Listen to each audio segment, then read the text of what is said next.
Come on.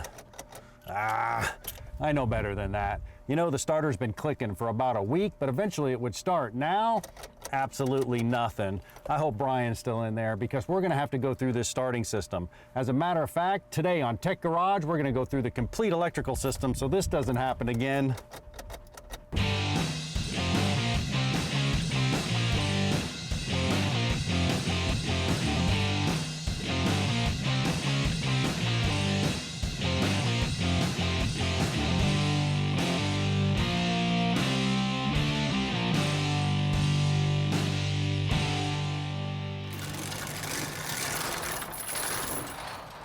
Crew cab Silverado, over 5,000 pounds. Whew, not easy to push. Welcome to Tech Garage, presented by Advanced Auto Parts. Brian, I am sure glad you stuck around because this thing is a beast to push. It certainly is. You know, last year you had to pull me out of a ditch in a Jeep. This year I got to push your truck into the shop. You're killing me. Well, I'll tell you what, my wife and kids are home with dinner and I am not. I want to go home. You know what? I'm kind of embarrassed as it is. Cranking that starter. It was clicking, but it wouldn't start. I knew it was going. Now I'm clicking it and nothing's happening. I'm pretty sure it's a starter. Yeah, well, I'll tell you what, while we got two sets of eyes here, maybe there's a few diagnostic tests we can do and see what's going on. Well, first one, and you can do this right out in the driveway. It's called a headlight test. Get in there, fire up the headlights, and what we're looking for, we're making sure that's burning. That's giving us a good indication the battery's pretty much fully powered. We can do some in-depth diagnostics a little bit later. Trying to start it, I hear it clicking. Nothing's going on. We're not changing the headlights. That tells us one or two things. Either we have an open in the system, or the solenoid in the starter is not engaging, or it's shorted out to all the way down on the magnets. One of those three things is happening. This one, I'm pretty sure it's a starter. And if it was a battery issue, we would see those headlights dimming, or the dome light. That's another big clue, dimming when you're trying to crank it, and you get that famous rah, rah. Yep. We don't have any of that. No, we don't. Another symptom of that also, you could have an engine that's seized up, thick oil, or a shorted armature in the starter. It's going to draw a bunch of amperage. Your headlight's going to go dim. Now, there's a bunch of other tests you can run. There's noises, there's clicks, single clicks, double clicks, whines. We'll talk about that a little bit later, but we need to get a starter on this joker. So, step number one. Get that battery disconnected. I'll tell you what, I'll get that disconnected for you. I'll wrap it in a rag. Okay, perfect. All right, so he'll get the battery disconnected. I'm going to get this thing up on the lift. Now, if you're working in your driveway, you don't have access to a lift, you may want to get the vehicle up on jack stands so you can work underneath. Be sure it's secure, be sure it's level, and I tell you what, you have to disconnect that battery. It's high amps. You don't want any chance of sparks, arcing, or welding going on. That's a lot of amps going down there. So hey, you're I'll get safe. it up. You're good and safe. Thank you, buddy. I'll get it up in the air. We'll be safe, and I'm going to work on this thing from underneath. I'll get that old starter out and the new one in. Now, a starter system. What is it? How does it work? And how can we diagnose it? Well, we got one laid out right here on a board for you to see. Starter system's pretty simple. Starts at the key. You turn the key to start. When you turn the key to start, the power's then going to run, and it's going to go through a neutral safety switch. You know, you can only start your car in park or neutral, or a clutch switch if you have a manual transmission. Then I'm going to come over and I'm going to go through a relay or a solenoid. And all this is doing is just transferring high amps with small amps. It's like a relay. And then it sends it over to the solenoid, and of course the starter is going to run. So if I turn the key, the power completes, the starter turns over. Now, a couple of tests you want to make, and you can do this right out in the driveway. Just be careful when you're underneath the car. There's two places I want some voltage at the starter. To begin with, I have to have 12 volts here at the bat terminal. It's the big one coming into the starter. Now be careful, if your battery's connected, that's hot. I'm going to come over to ground, and I don't even need to turn the key, and I'm showing 12.61. That's the first place you want 12 volts. There's also another place, it's called the start wire. When I turn that key, we need 12 volts at that place. Well, that's located right here. Now what you get there is you'll get a lot less than 12 volts. You may get 10, even 9, because the starter's consuming a lot of the voltage when I turn it over. So let's watch the meter. We're doing 10. Your car may be 9 or even a little less because you got the mechanical resistance of the engine, which is drawing a lot more electricity. But if you have it at those two places, you're in good shape. You know it's a starter, and that's what's happening to us. That's why Brian's replacing the starter. We got voltage there, and the starter's not working. Now, if the voltage was low, that means you have resistance somewhere in the circuit. And I can show you a cool trick. It's called voltage drop. It checks for resistance. We're looking for lost voltage. Now, I'll go on the positive cable first. And when I go on the positive, we're actually going to go from positive to positive. So I'm coming all the way up to the bat. Positive to positive, I don't have any voltage. But when I run the car, the voltage and pressure is going to go through there along with the amps, and we're going to see if we lost any, and that's what the meter is actually going to read. There's about 0.2 or 0.2 of a volt. If you had more than 0.5 of a volt, it's going to start to actually go slow. We're going to lose the voltage. Instead of the 12, now we got what? 11.5. You drop a volt, I'm down to 10. We got a problem. So you got to go in there and find what's causing resistance. It could be a loose cable. It may be a loose battery cable. It just may be some corroded wires. Now that test also applies on the negative side. So we can go over to the negative to negative. So I'm going to the negative battery cable, and the starter's grounded to the block.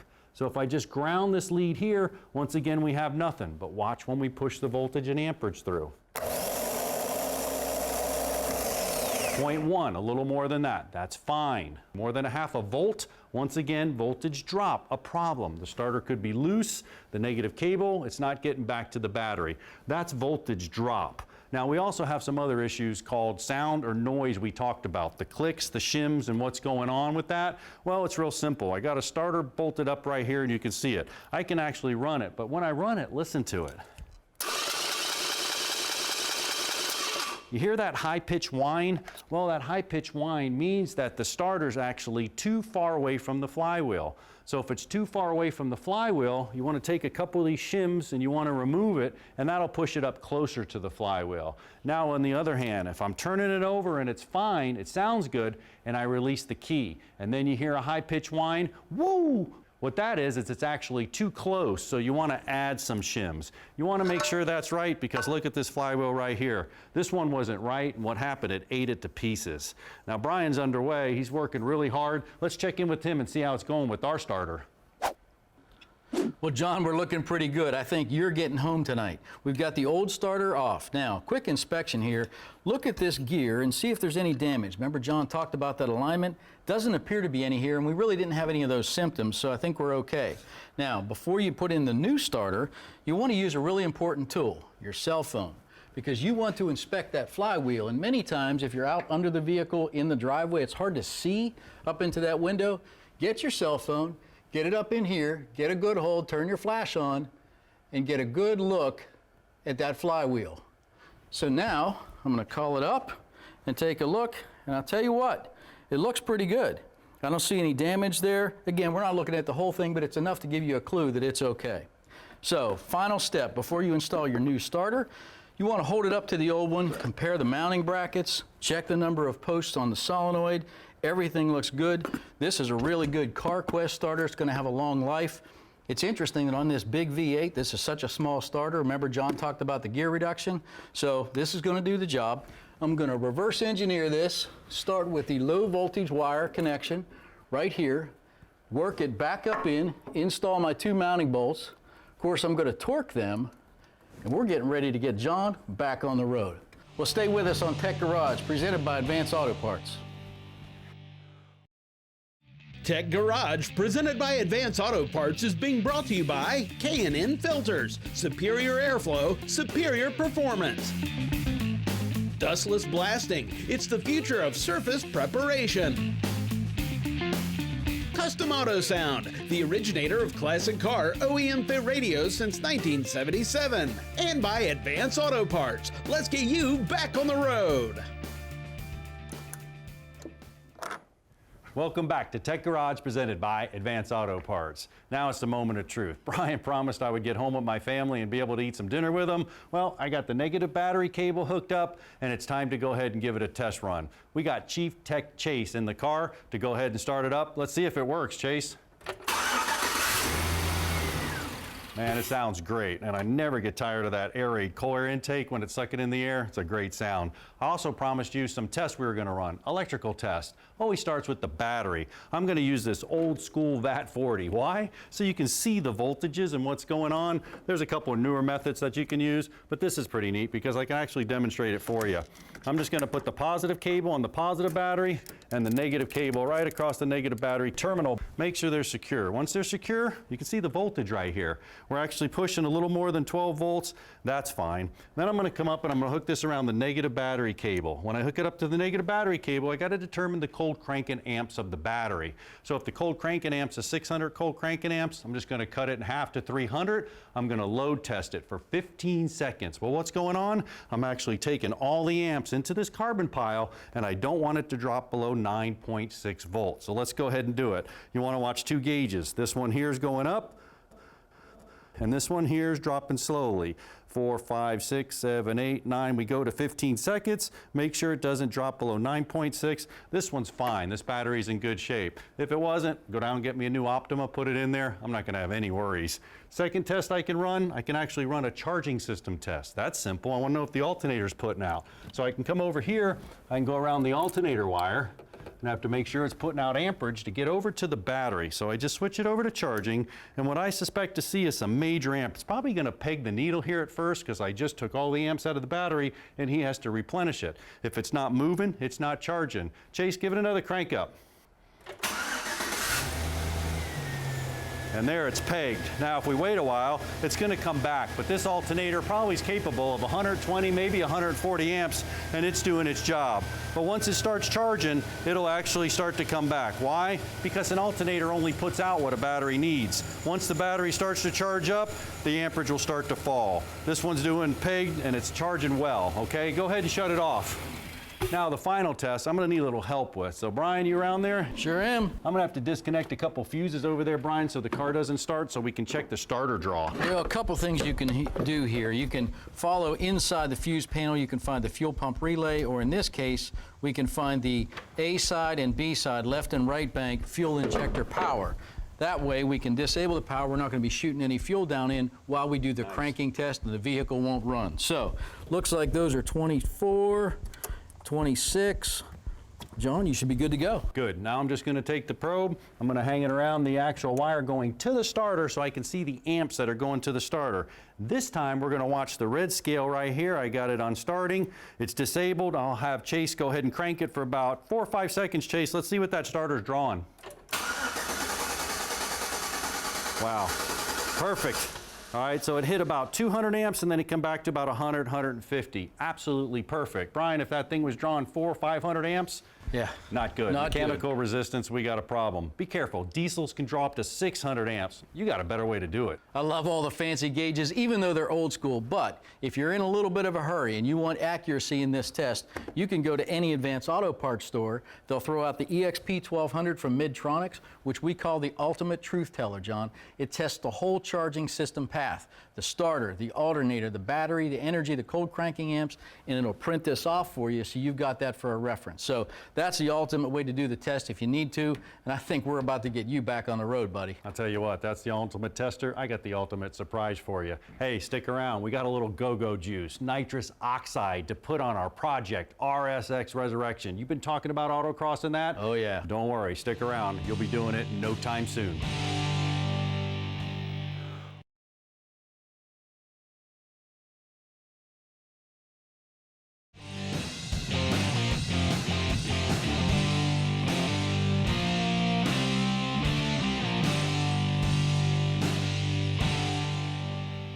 Welcome back to Tech Garage, presented by Advance Auto Parts. Well, our project, RSX Resurrection's in the shop, and Brian, I gotta tell you, you remember at the beginning of this thing? Vision, imagination, my friend. Well, brother, you believe now. This looks like a new car. It's transformed. I was a little skeptical, but I knew we had a great platform to work with, and I gotta say, I'm impressed. Yeah, you know, you had a good idea. We started out with the drilled and slotted rotors, the brakes. We knew we were gonna put some power in this thing, so why not start with the brakes? And with the heat dissipation of those drilled and slotted rotors, man, those things did the trick. Massive upgrade on that system. We can truly drive it in any type of conditions, which is what we designed this thing to do. And from the time this car was built to today, the technology in brake pads, we made an upgrade there too. And then we started to get into that power equation, swapped out the injectors. Those old ones were sleepy. And that makes all the difference in the world. You know how important it is to atomize that fuel and get it into that engine? You start talking power, hey, fuel's a perfect place to start. Only made sense to lower it down with the iBox springs and the Monroe struts. I mean, I knew you were gonna be autocrossing. We were gonna put a body kit on it. So look at the finished product. Those springs and struts really made it ride nice, handle, and safe to boot. We got into more power. We did the cold air intake, opened up the exhaust, put that header on. So man, we're flowing a lot more air. It's a big air pump, right? Yep. So everything we get in, we got to get out. The cold air intake did it, the header got that out, and the exhaust let it flow. So that was awesome. But you know, with the power came a little problem with the transmission and the clutch, man. I mean, putting a clutch in, master slave, the complete package, definitely the way to go. Made a huge difference. And then on that test drive, that kind of exposed a bad behaving rear caliper. Remember the thing was sticking? Yeah, and you know that's going to happen. That's going to happen to you guys. You get into a project like this, we probably should address that at the beginning, Brian, but you're going to find things like that. Calipers hanging up. It's an older car. Now the brakes are in good shape. That's all taken care of. You know, we went ahead and put CV axles, and then we put the ball joints in. We got pretty wise with that. So we went ahead and upgraded the suspension. And with the new CV axles, with the power, we're not going to have any issues there. Yeah, and the guys at Advance were so helpful in getting all those parts quickly like we needed, but I remember that test drive, and as I recall, we were both sweating a little bit because the AC wasn't working very well. Man, that thing was all rotted and it was leaking, so we went ahead and replaced that. That was huge. We got air conditioning, but as I was riding, test driving with the air conditioning, now it's nice and quiet. It heard me a hum, man. That rear wheel bearing, we had some issues.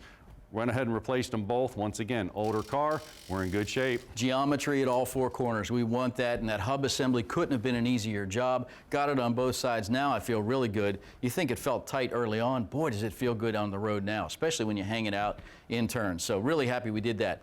Then we got back into the power equation. We added those Excel Beastie coils. We're throwing more fire. I love those. Yeah, spark, air, and fuel. A little bigger bang, you're going to get more performance. That's great. Only made sense to beef up the cooling system, so the new radiator and thermostat, we're not going to have any issues with that anymore. Tremendous performance in all conditions there. And then there was the paint. I remember the night this came back from Eddie Williams' shop on the flatbed. We couldn't wait to get it. The studio lights, man, does it look good. Boy, does it look good. And the Montegi wheels and tires and rims, I mean, this really set it off. The matte bronze did the job. This thing is gorgeous. And you know, there's engineering into the paint, all the prep. I was skeptical because all the dents and dings we had in this thing originally. I'm telling you, look at the body lines. The quality of work they do. Look at the lines, look at the gaps. It's fantastic. If you pop the tailgate, look how good this looks. Whoa, wait a minute. What's inside of there? Look how good that looks. Yeah, and there's the icing on the cake. You're talking about that power equation. This is it right here. The Edelbrock nitrous system. We're putting a bunch more horsepower to that engine. I mean, this is really the icing on the cake. Professional mounting. I love that. It's back here out of the sun. It's safely mounted. It's an easy system to put in. We got it all tuned. And of course, Chief Tech Chase and the team really did a great design through this whole thing.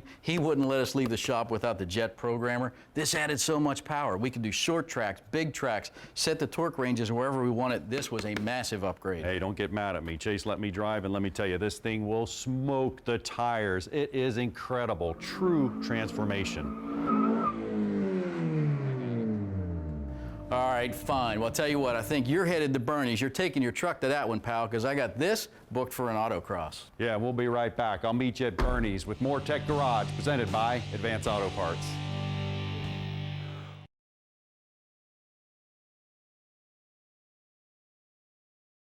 Tech Garage, presented by Advance Auto Parts, is being brought to you by K&N Filters, superior airflow, superior performance.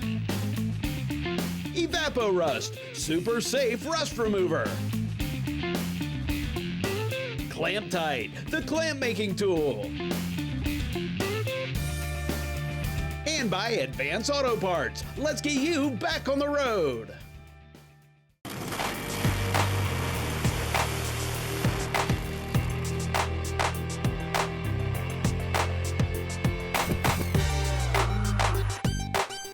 Welcome back to Tech Garage presented by Advance Auto Parts. Now, throughout the season, we've been bolting on horsepower and torque on our project, RSX Resurrection. This performance playbook, we're bringing it to a new level. Josh, tell me about this engine. This is a billet block, 426 cubic inch Hemi, dual magnetos, nitro injector. We run 94% nitromethane. Wow, what kind of horsepower is estimated this thing? 4,000 plus. There's actually no dynometer that can measure it. There's no dyno in the world that could measure this horsepower or torque. Correct. Well, what kind of compression ratio do you run? We're running 13 to 1. 13 to 1 compression. That probably makes it hard to start. Now, we actually put a starter on a pickup truck this week over at Tech Garage. How do you start this thing? This is our RCD starter. It actually spins the motor over, and then you remove our starter. And you get a big jump pack to run that, obviously. Yes, sir. Well, here at Bernie's, they're all about power and performance. As a matter of fact, let's join John. He's in the process of putting on a supercharger. We've got a 2015 C7 Corvette we're putting a supercharger on. Be a Pro Charger setup, good for about 120 horse to the pavement. This car pretty much comes set up, ready to go. It's already got the variable exhaust valving in it and everything else. Customer just wants a little bit extra oomph when he stabs it. Test drive will entail just going out, making sure it shifts through all the gears properly. There's no leak strips or anything else. And then we'll load it on our dyno, make some pulls on it, data log it, see if we can add or subtract fuel and make sure everything's happy. We do all our programming in-house. It is done with the dyno giving us all the feedback. We data log it, check the fuel curves, check the spark tables, make sure there's no knock, and then we add and subtract fuel to get the most horsepower possible safely. That's this week's Performance Playbook. Back to Tech Garage for the email question of the week. John, well, Jim from Medford, Oregon emailed this week. He's got a 97 Chevy pickup, and he says the battery light's staying on. We tried an old trick. He disconnected the battery, and the truck stayed running. He wants to know if the alternator's good. Oh, yeah, we've all done that. Maybe back in the day, no problem, you get away with it. But today's computerized cars, that's not a good test. And I'll tell you why, Jim. Basically, an alternator produces alternating current. What happens, it gets rectified inside of here and it comes out DC, but it still comes out a little bit of ripple. So if you're sending that little bit of ripple to the computer, he doesn't like that. He likes smooth voltages. So what's happening, it sends it directly to the battery.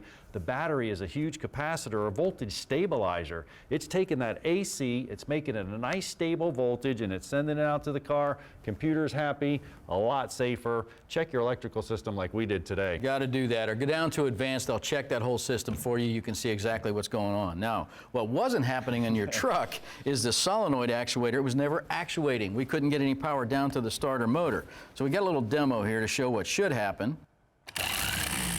Yeah, well, you know what? We got you back on the road because these things live in a tough, severe duty environment, and I feel better about that because I can take the RSX out. Well, Brian, thank you for getting me back to my family, and thank you, the viewer, for watching Tech Garage, where we get you back on the road. Production assistance for Tech Garage is provided by Chipola College, located in Marianna, Florida.